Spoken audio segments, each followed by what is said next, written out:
તો હવે અમે જઈ રહ્યા છીએ સત્સંગના મેળામાં. બરોબર, હવે અમે સગા ગઈ અને તમને બતાવું છું મેળો અમારો કેવો છે. બરોબર, આ 15-20 રૂપિયા ભરવાનો છે, પણ છેલ્લા 2-3 દિવસ થયા છે એટલે અમે તમને બતાવી દઈ કે ત્યાં મેળો કેવો છે એમ. અને હવે અમે અમારી દૂર પેલા રહી અને ઉપર તો અમે સગા ભાગ્યું. બરોબર, તો જો હવે અમે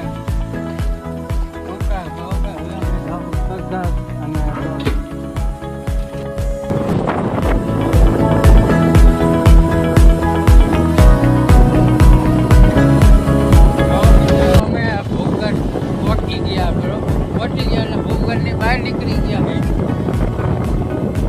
તો હવે અમે આગળ હોટલ આવે છે સારી, ત્યાં ચા પીશું, બાકી ખાઈ અને પછી જાશું અમે મેળામાં. હવે મેળો આખો બહુ નથી.